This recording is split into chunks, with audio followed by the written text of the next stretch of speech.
forged on the gridiron in September. Perfected in the magic of March. For the fans who love the crunch of the pads, prefer a dunk, and expect nothing but the best. It's Bigger Ten. Here's Steve Dace. Greetings. Welcome to another week of Bigger Ten. I am Steve Dace alongside Aaron McIntyre. And Aaron, good to see you. It's hard to believe, brother. We are 1/3 of the way through the college football regular season already. Singled here. I know. You wait so long, especially this year, an actual normal year, you wait so long for it. And then, the way I mark time, seemingly at the end of the summer is, okay, high school football season is here in the state of Iowa. Dude, it's already halfway over with here in Iowa. So just enjoy the game. That's what I've been able to do this year because I've got a little tyke at home who requires a lot of attention. I'm able to just kind of stay at home and try to rock him, get him to take naps, and watch a lot of college football. So I'm not complaining. Well, I think some people might have been complaining if they were fans of Big Ten teams after the week that this league just had. In fact, let's begin there as we delve into our Big Five here on Bigger Ten. It was not a good week for Big Ten football. When you take a look at systemically what went on here, I don't even know where to begin, how to sum all this up. First of all, you've got Bowling Green beating Minnesota in what's absolutely one of the most embarrassing losses in recent memory. Here, I jotted a few of these down. Let me find this here. Bowling Green beating Minnesota.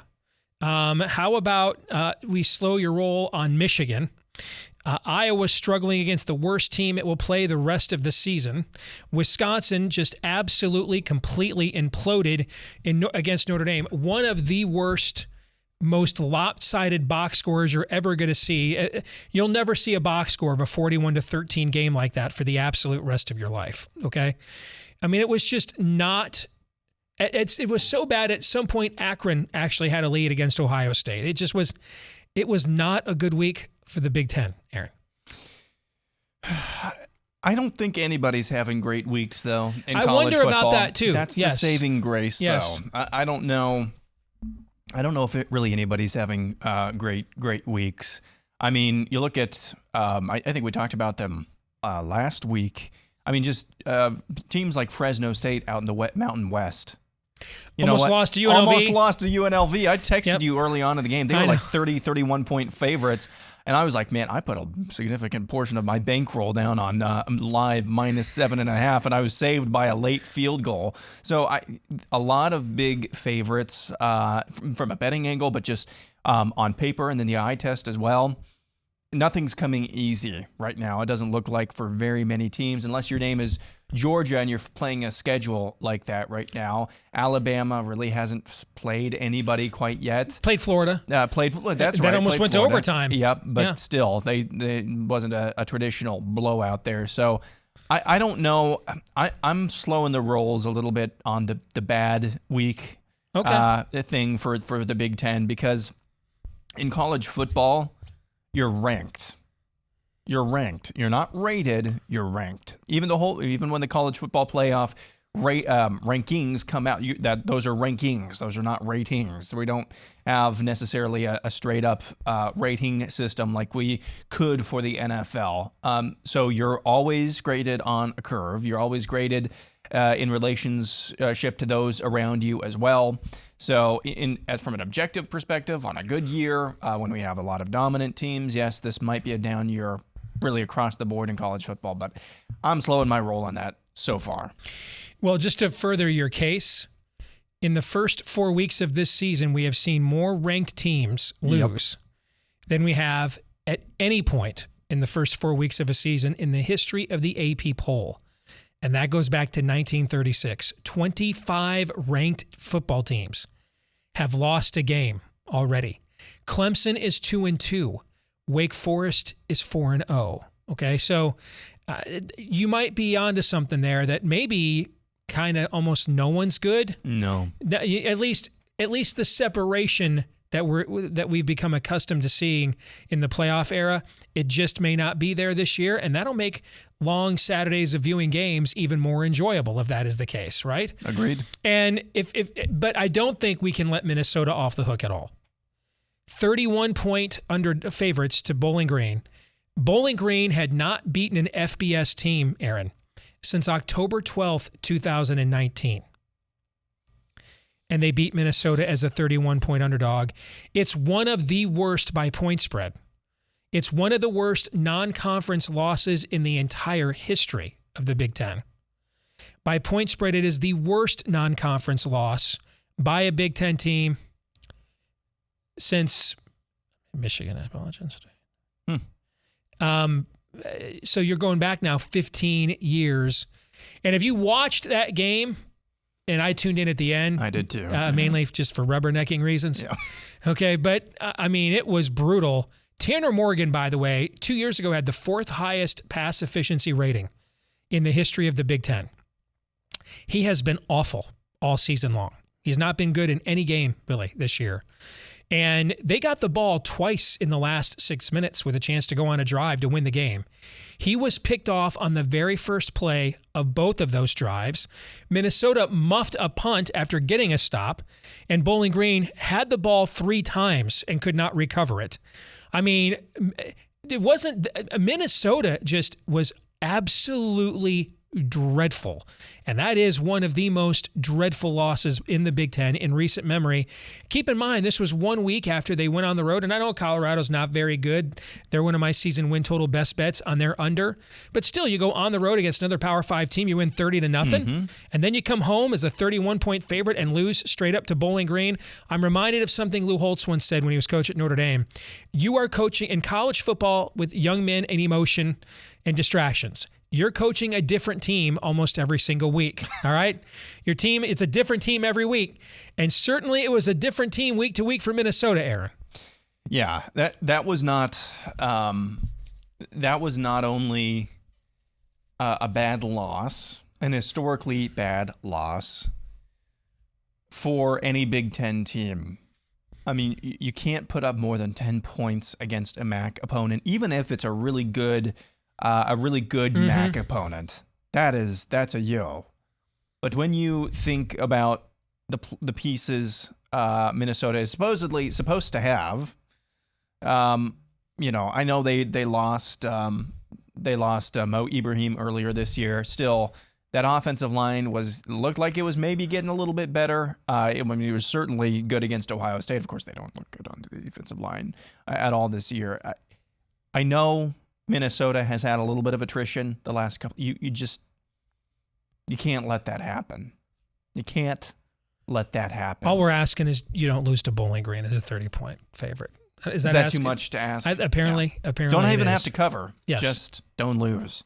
Have to give it up to Nebraska because I don't know. To be fair, I don't think it's as impressive as the previous week's moral victory in Norman, Oklahoma, and the renewal of that once great rivalry, the 50th anniversary of the 1971 Johnny Rodgers game of the century.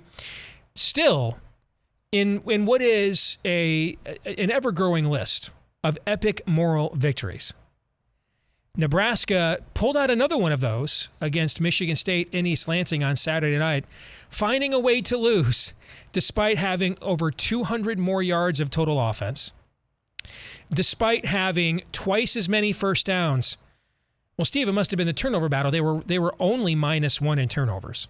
And there's a direct correlation, by the way, between yards and first downs and turnover margin that with what they produced offensively, they should have absolutely overcome a -1 turnover margin. Okay? And they didn't. And they lost. Frost deciding, for reasons only Allah knows, just to let the last 20 seconds of the clock expire in regulation because we got nothing but time here, right? Okay? I mean, and then, of course, he follows that up as only Scott Frost can in his weekly press conference by just blaming everyone. Yeah, like naming names. I think the water boy, all right? I think Bobby Boucher got thrown under the bus, okay? I mean, and here's a stat, man. This just blew me away. He is now 5-15 in one-score games as the head coach at Nebraska. 5-15. And yet, with all the attrition they've had there, he's been throwing guys under the bus since he got there. They've had a lot of attrition. There's a lot of different guys on this team than were on here in 2018 when he arrived, Aaron. So who's the constant here, right? But hey, when you've got most favored son status, you don't need no stinking self-awareness. You don't need no stinking introspection, man. You are constantly the victim. Thankfully, though, the rest of us, however, we are gifted with a long string of Nebraska moral victories. Yeah, the favored son status, you know what? At this point, I don't really blame Scott Frost. Just lap it up. Just play it up as much as you possibly can right now, because you're not probably going to have that for very long. Wasn't there some sort of an NCAA investigation ongoing, or something? Yes. Before the season? I think ongoing means let's see what the record is at the end of the year. Precisely. And then that's when we'll find out if we need a with cause. His contract is yes. ongoing. Yes. Yeah. So that's, I don't know what more you can really say about Scott Frost in Nebraska right now.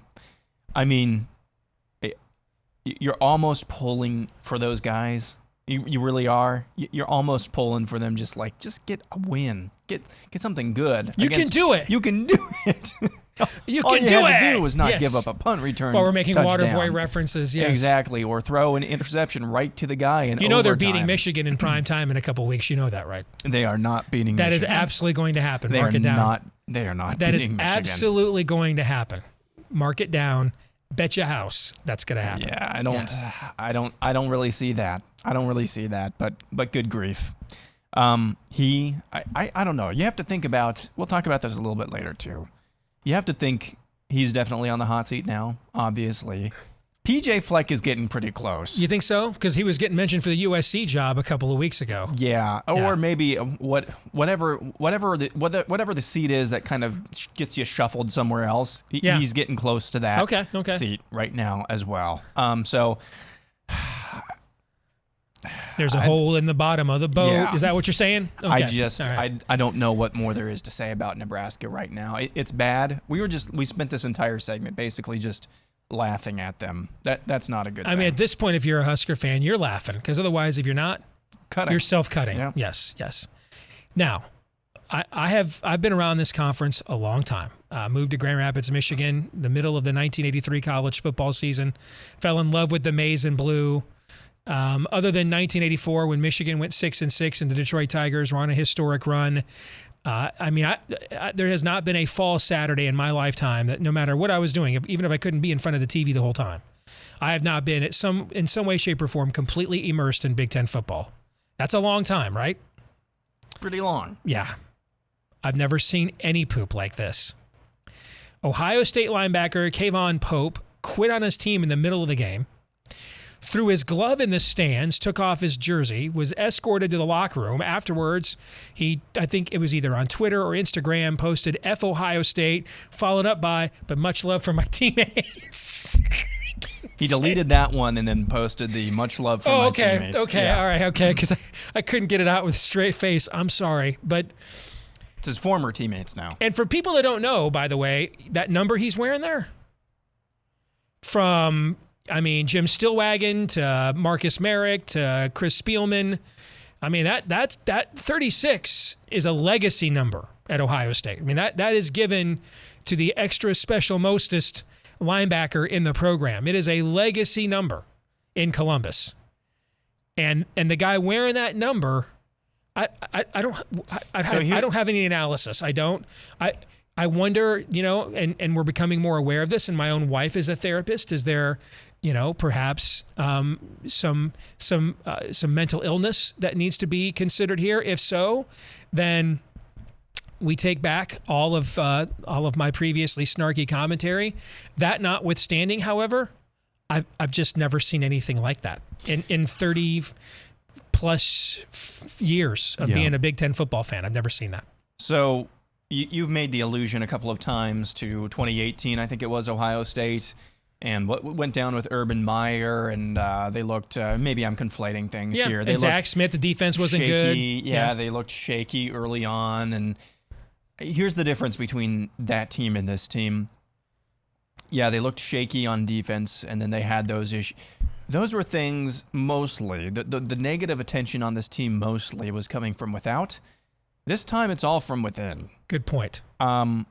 Especially when you consider what's-his-face came in at quarterback and replaced C.J. Stroud. And now it looks like what we were talking about last week with Kyle McCord. Here we are. These are things from within, and that's not a good thing, because how do you, like in a season that started out like the aforementioned one with all the stuff with Zach Smith and the defense, there could be a right or wrong, and I thought it was wrong.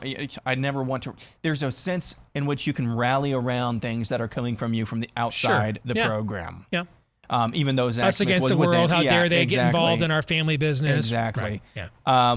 When it's actually the family business, it seems like causing the issues. That's a lot harder to address, and so. They could, because of the way they recruit, they could always turn things around very, very quickly.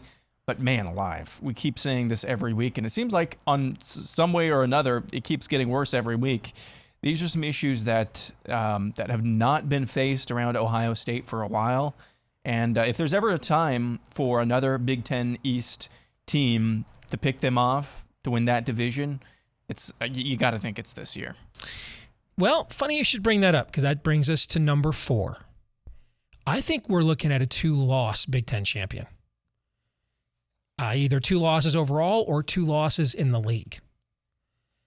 I mean, your team's off to a great start, brother. Okay?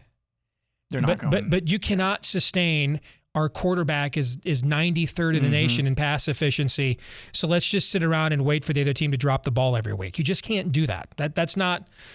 Even by Iowa's standards of being opportunistic, their analytic numbers have to get better, okay? And now you're going up against teams that are your physical match week after week after week in the league.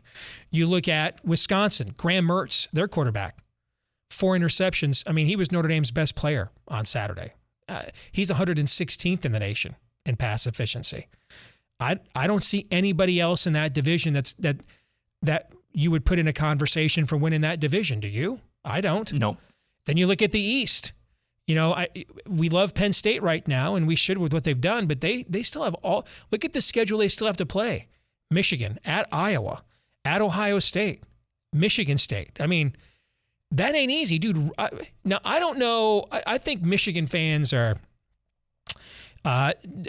telling themselves some sweet little lies about how good Rutgers is, but Rutgers ain't anymore either, if you know what I'm saying. I mean, maybe they could get to 6-6 in a bowl. We shall see.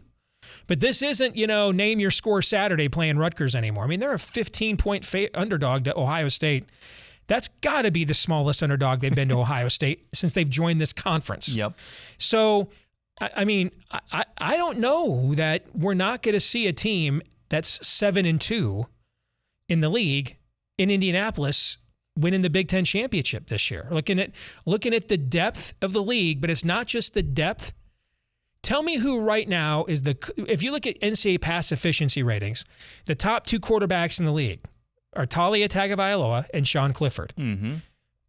Are you completely convinced right now, if you could go on to your FanDuel or BetQL sports app, or DraftKings, official sponsor of the show here, and get down on odds to win the silver football as Big Ten MVP, Talia Tagovailoa and Sean Clifford. I mean, are you going to invest a substantial amount of your bankroll in either one of those 2 propositions? I don't think so. No. And so depth plus uncertainty of elite quarterback play, you put those 2 things together, and I kind of wonder if we might see several weeks now, like we just saw last week, where it's just feats don't fail me now. Let's roll the dice and see who wins this Saturday. What do you think? No, but in looking through all of the, let's call them upper echelon teams in the Big Ten this year, I cannot think, with maybe one exception, and they nearly lost on Saturday, one exception, I cannot think of a team in the upper echelon of the Big Ten this year that does not have at least 1 or 1.5 or 2 deficiencies overall as a team. Iowa, it's their quarterback, and it's really their offensive line as well. Those things go part and parcel. Their offensive line has not been great so far. That's a big yo if you're Iowa. That's your entire identity on offense, is just having a bullying offensive line. Quarterback at Wisconsin, that's another glaring feature. Minnesota, where do we begin? They just lost to Bowling Green. Ohio State, it's the defense. Michigan, it's the quarterback and passing game. Maryland, it's the defense. Indiana, it's you just keep going down the line. But no, you're pointing out these are systemic things. Yep. These aren't like, I wish they were more explosive at receiver, or they don't have a bell cow running back. But what about, these are systemically important things you're pointing out. But the only team that I can think that has been at least balanced everywhere for the most part, not necessarily good, but balanced, is it Michigan State? There's nothing about them that you make. There's no guy, I got to double team that guy coming off the edge. I got to double team that guy on the perimeter. Now, they got the great tailback, okay? But you saw what a Big Ten defense did when they actually saw film on Kenneth Walker and said, don't let him run outside like it's high school. And then suddenly you saw that he's still a really good back, but he ain't 8-9 yards Kajana Carter per carry either, okay? So there's nothing there that you go in thinking right away, wow, we're just freaking screwed. But there isn't really anything there you go in there right away saying we're going to really exploit that either, right? Is that kind of the point you're making? Exactly. I think that's a good point. And amongst the upper tier of the Big Ten this year, that's the only team that I can think of that doesn't have a glaring deficiency as of yet. Well, let's get to the big games this week as we spin the wheel of destiny in the Big Ten. We've got a quintet of big games. We've got Iowa at Maryland, Michigan at Wisconsin, Ohio State at Rutgers, who thought at the beginning of the year we were going to call that a big game, and Indiana at Penn State. What stands out to you about these five, or maybe something about all of them? You know, excluding the obvious, which is my team, Iowa, Michigan, Wisconsin, for also obvious reasons, is really going to interest me this weekend. I would love. Oh, all my Iowa fan friends are Mason Blue fans this week. Yes, I would heard from several of you. For Graham Mertz to continue his parade of mediocrity at best, with handing maybe the Wolverines, if need be, a victory in Madison. That's going to be really difficult to do.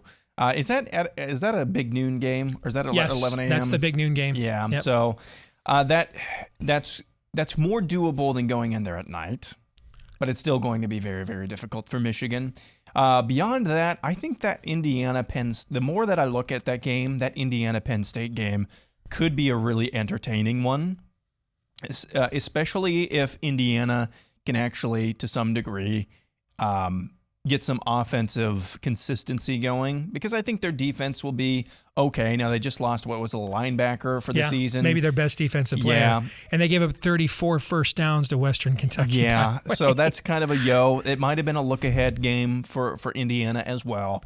But I think that game could be a sneaky surprise. Also, with the way Ohio State has been on defense this year, I don't want to say it out loud, but Rutgers versus Ohio State, that could be a really fun Got a quarterback making his first road start in the Big Ten. Yep, and in Kyle McCord, and you're going to have a raucous, or at least don't mock. They sold that stadium out for the opener against Temple. They will sell it out this weekend too. I don't know. As a Michigan fan, I want to believe that Rutgers is going to be like some 8-4 team, okay? Because that second half last week was enough to just make you want to go back to canceling the season where we were all off season long. But that spread, the spread in Iowa, Maryland, a top 10 team playing on the road against an unranked team that doesn't really have a great home field advantage, by the way, and is barely a field goal favorite. And Ohio State barely laying 2 touchdowns to Rutgers. To me, those two spreads just stink. Those just smell, in my opinion. Yeah, no, the Iowa game, I don't know. The spread absolutely does stink. But I've looked over the last few seasons. Maryland looks like world beaters until they come up against a defense with a little bit more than a pulse, and they usually wilt in those spots. I'm not saying that's going to happen this year, because guess what? There's actually 2 units, there's 3 units, but two main units on a team. One of them is offense, which it just depends on whether or not Iowa can execute offensively, which, oh my goodness, I'm going to throw up if I hear Iowa in execution offensively one more time. By the way, Steve, one quick question. Michigan fans say what if Rutgers ends up having more wins against Ohio State than Michigan in the last 6 years? Well, it wouldn't take much. They just have to do it once. I will tell you, if Michigan beats Wisconsin, which the Wolverines have not done since 2001 in Madison, okay? But if Michigan beats Wisconsin, even if it's 3-2, bro, and Rutgers beats Ohio State, that could very well be the single greatest day Michigan football has had since winning Lloyd Carr's last game against Heisman Trophy winner Tim Tebow in the Citrus Bowl. We're going back a ways. Mm-hmm. I mean, that would be whoever Michigan, you absolutely would need to bet Nebraska the next week and just fade Michigan for the total and complete letdown factor, because that would be like getting 2 wins in the same day, right? You're getting validation for your abysmal performance against Rutgers, and then you got it at the expense of your most dreaded rival who now has a second loss, all right? And then you went on the road and beat a team that you almost never win in their stadium. That's about it. That would be about as good of a day as Michigan football has had in a very, very long time. Indeed. Okay? All right, that brings us to our partners over at BetQL. If you want to get the advantage over your sportsbook, you need to download BetQL. It's the only app you're going to need to make smart bets, their best bets computer model. It scans over 350,000 unique bets per year to give you a best bet recommendation for every game across all major sports, and gives you the reasoning behind why you want to place that bet, covering everything from spreads to over-unders, player props as well. BetQL has all the necessary tools for your research need. I also love to know, I love it when BetQL lets me know what the sharps are doing. Those are the pros that do this for a living. You want to know who they're backing. All right, so whether it's line movements, injury news, team summaries, and updates, everything you're going to need to be informed and make the wisest sports investments are available to you right now if you head to the App Store or Google Play Store now to download BetQL and enter the discount code MP at payment. At payment checkout, and you're going to get 25% off any of their subscription offerings. Again, enter the discount code MP at payment checkout for 25% off any of their subscription offerings from our friends at BetQL.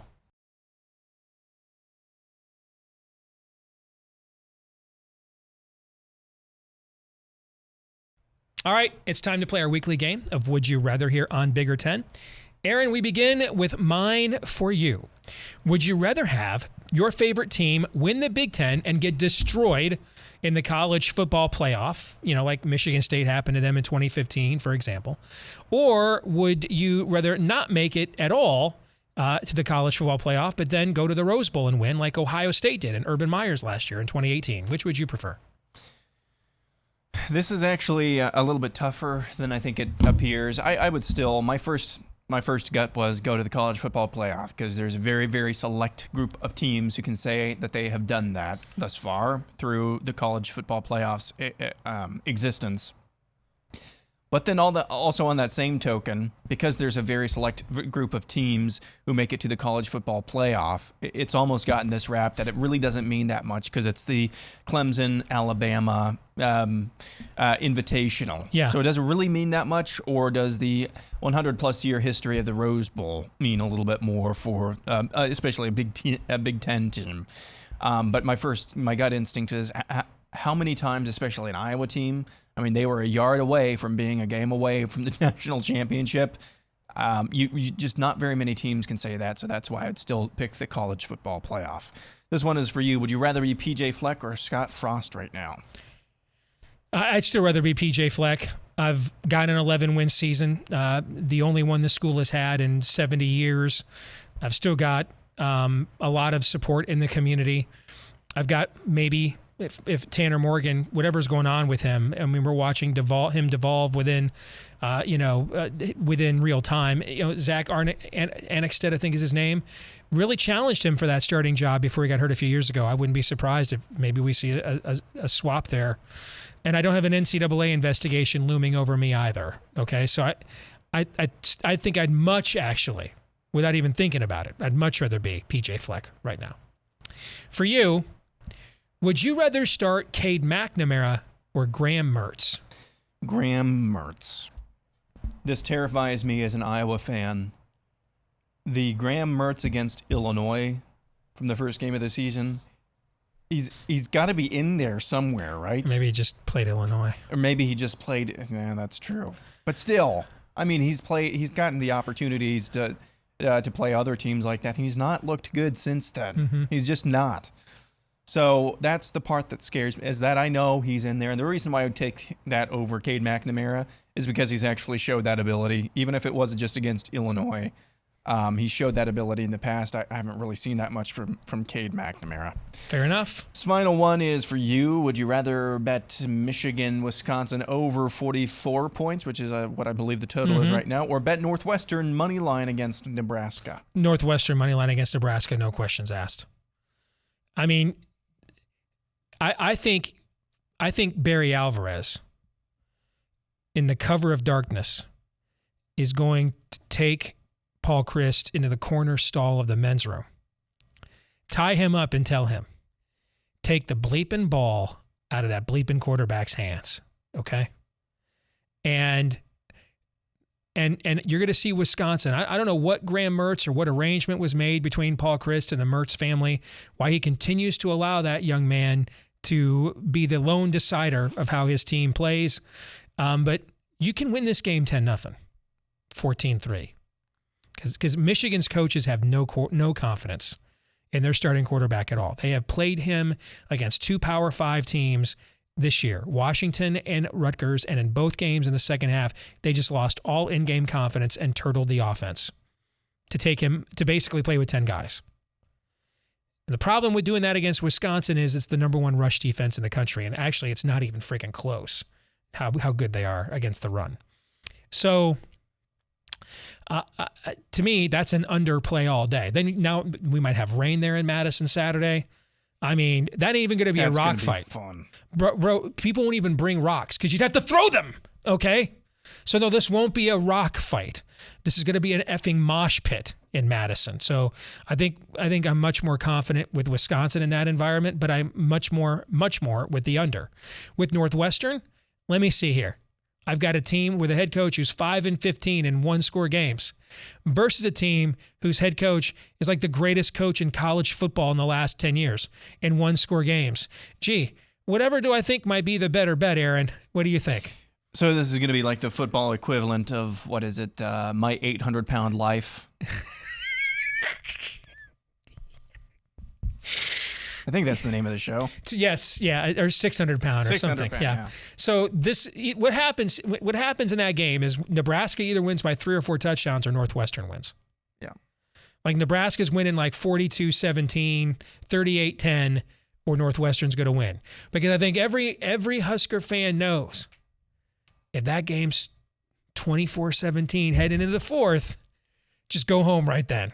All right, and call it a W. Don't watch the end. Yep. Right? All right, we'll come back right after I tell you, though, about our friends over at DraftKings, where they are an official sports betting partner of the National Football League. They've got a Week 5 offer for every football fan to jump on. New customers can bet just $1 on any NFL game and win $100 in free bets if either team scores even a point.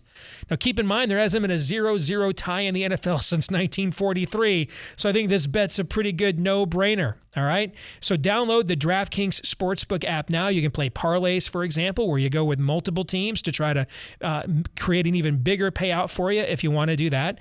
Download the DraftKings Sportsbook app now. Use the promo code BIGGER10 and bet just $1 on any NFL game and win $100 in free bets if either team scores even a single point. Again, that's promo code BIGGER10 this week at DraftKings Sportsbook, an official sports betting partner of the NFL. Now, if you or someone you know has a gambling problem and wants help, call the Michigan Department of Health and Human Services Gambling Disorder Helpline at 800-270-7117. 21 and older, Michigan only. Eligibility restrictions apply. See DraftKings.com/sportsbook for full terms and conditions. This week's Twitter poll results, we asked you, how many overall losses will the eventual Big Ten champion have? This was pretty resounding. 59.8% said 1, 33.2% said 2, that's my vote there. 6.1% said 0, so that's how many people were Penn State fans. 0.9% said 3. I think the odds of it being a team with 2 overall losses are a lot higher than 33%. What do you think? I agree with that. Yeah, I think it's I don't know if it's a greater chance that the eventual Big Ten football champion will have 3 losses than it is 1, but it's a lot closer than you'd think. It's a heck of a lot closer than 60% or 59% there. Like let's look at Penn State. Yep. If I told you Penn State lost to Maryland and Michigan, but in fact, well, they play Ohio State and Iowa on the road, so let's not do it that way. Let's say they split, they lose at Iowa and beat Penn State, and then split at home against Maryland and Michigan to go 7-2. Would you say, oh, that's crazy, you're nuts, No. Steve? Of course you wouldn't. No. See, I think those odds are actually a lot higher than that. Yeah. All right. I agree. Let's get to the feedback of the week from Derek Stender, Michigan fan. He kind of keeps it simple, bro. He says, it just feels like a really weak conference this year. Here's the thing, though, Derek. Which conference is really good? Seriously. I mean, we talk all this time about the SEC West, right? Arkansas had a win total of 5.5 heading into the year. They're number 8 in the country right now. They've already beaten Texas A&M, for example. Is the SEC really that good? I don't know. Florida lost like friggin' everybody off of last year's team. Took Alabama to the brink of OT. I don't think anybody here wants to, pound the table for the Pac-12, do we? No? Okay. The ACC? No, we're right now, Wake Forest might be your best team. How's a Wake Forest NC State ACC championship game sound? Hell, they might be in the same division. I don't know. So I don't know tell me what conference right now you're like, oh yeah, man, totally got it going on. Aaron, your thoughts? Yeah, I don't really see a singular conference right now that really is looking amazing. I mean, Iowa State was supposed to be the toast of the Big 12. They have already a conference loss and an out-of-conference loss as well. Or they and Oklahoma were supposed to. Neither of those two teams look great. At least Oklahoma's hanging on right now. Why is Oklahoma number 6 in the AP poll? Do you know? Other than they're just called Oklahoma? Yeah, that's the real reason. Okay. SEC, we'll see when Georgia faces some stiffer competition in conference, but yeah, AC. What more can you say? I think this is actually a fun year, though. I do too. I'm enjoying it. I'm enjoying it so far. So I don't know, because it seems like because remember, in 2 months in 2 months from now, in a normal year, it's Alabama, it's Clemson, it's Georgia, and the college football playoff. Yes. Okay, I don't think it's gonna be. It'll be Alabama and maybe Georgia. Definitely Georgia. Who knows? I think there's going to be a lot of intrigue, though. So, because there already has been. So, I enjoy it for now. Instead of maybe 2 teams for a final spot, we might have 7, 8, 9, 10 teams for 2. Yep. Yeah, that's progress, no question about it.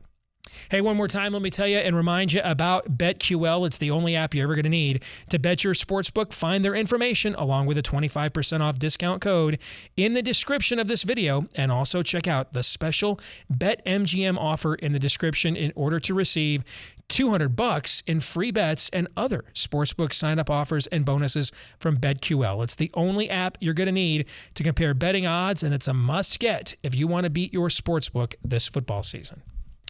That's going to do it for this week's episode. Of course, stay tuned. We'll give you all of our thoughts live in real time on game day here on Twitter. Follow us there at Bigger10. Please remember to like, rate, subscribe, 5-star review, share, follow, etc. Whichever applies, whether it's iTunes, Stitcher, Google Play, or right here on YouTube and you're watching, just to help us know you're out there, number 1, but continue to find more Big Ten fans just like you, number 2. That'll do it for this week's show. For Aaron McIntyre, I'm Steve Dace. We'll see you next week right here on Bigger 10.